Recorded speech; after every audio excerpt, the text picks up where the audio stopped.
Assalamualaikum warahmatullahi wabarakatuh. Bertemu kembali dengan saya di channel ini.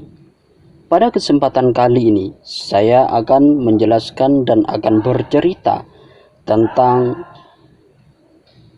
Madura, kejadian-kejadian Madura pada masa lalu atau pada masa kuno.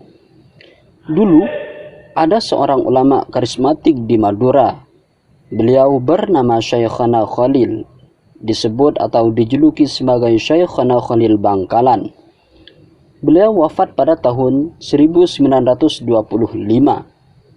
Sedangkan di Jawa, tepatnya di tanah Sidogiri, juga terdapat nama Muhammad Khalil. Kala itu, Muhammad Khalil masih kecil, biasa dipanggil sebagai Mas Khalil. Kala itu, Mas Khalil yang ketika itu masih kanak-kanak, entah dari mana dan bagaimana prosesnya, sudah lebih dahulu mendapatkan kabar akan wafatnya Syekhana Khalil Bangkalan. Padahal para kiai di Sidogiri pada waktu itu masih belum mendapat kabar wafatnya Syekhana Khalil Bangkalan. Bagaimana cara Mas Khalil Sidogiri mendapat kabar tentang wafatnya Syekhana Khalil Bangkalan? Dapat merujuk pada keterangan ulama dari Cimanggis, Depok, Jawa Barat, yaitu Al-Imanur Rahmatullah. Menurutnya, jasad lembut atau cahaya lembut Nurul Latif pada kekasih Allah senantiasa mendatangi keturunan atau orang yang akan bakal meneruskan perjuangannya. Jasad lembut mereka hanya bisa dilihat oleh orang-orang yang sudah terbuka mata batinnya atau oleh anak kecil yang masih suci hatinya.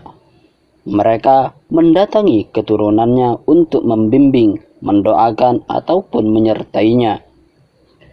Bila hal ini benar, berarti sejak dari kecil Mas Khalil Sidogiri sudah berada dalam dekapan bimbingan Syekhana Khalil Bangkalan. Karena sudah membina hubungan batin dengan Mas Khalil, sangat mungkin sekali saat ajalnya, yakni ajal Syekhana Khalil Bangkalan sudah dekat, Syekhana Khalil Bangkalan berpamitan kepada calon penerusnya yang masih kecil itu.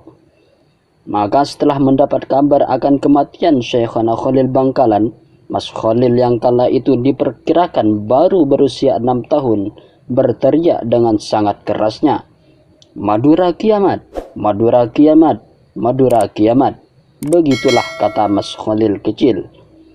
Begitu kerasnya teriakan itu sehingga didengar oleh abahnya, Kiai Nawawi Nur Hasan, yang ketika itu sedang mengisi pengajian rutin di surau, sangat terkejut dengan ulah putranya itu.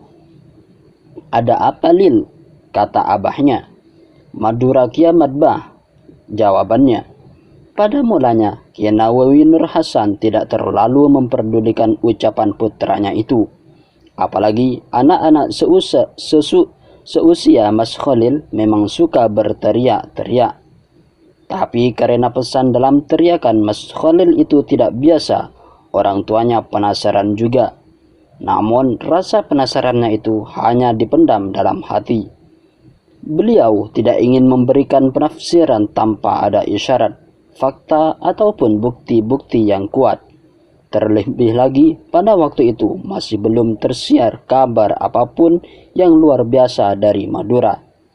Maklumlah, Syekhana Khalil Bangkalan meninggal tahun 1925. Pada zaman tersebut masih belum berkembang teknologi komunikasi dan informasi seperti handphone atau telepon dan televisi seperti sekarang ini. Saat ini, peristiwa yang terjadi di berbagai belahan Nusantara sampai berbagai penjuru dunia dapat diketahui secara langsung dalam waktu yang bersamaan melalui siaran televisi secara langsung. Baru pada esok harinya tersiar kabar akan kewafatan Syekhana Khalil Bangkalan. Kiai Nawawi Nur Hasan sadar bahwa teriakan putranya itu berhubungan dengan wafatnya Syekhana Khalil Bangkalan. Madura kiamat berarti bahwa di Madura tengah terjadi kiamat kecil yang disebabkan oleh meninggalnya seorang kekasih Allah yang menjadi paku bumi di Madura. Wafatnya Syekhana Khalil Bangkalan bukan hanya kiamat bagi orang-orang Madura, para kiai, santri, dan masyarakat luas terutama di Jawa, serta beberapa tempat di Nusantara juga merasa sangat kehilangan kiai karismatik dari Madura itu. Begitulah kisah Kiai Khalil Sidogiri memberikan penjelasan tentang kewafatannya Syekhana Khalil Bangkalan. Kurang lebihnya mohon maaf. Wassalamualaikum warahmatullahi wabarakatuh.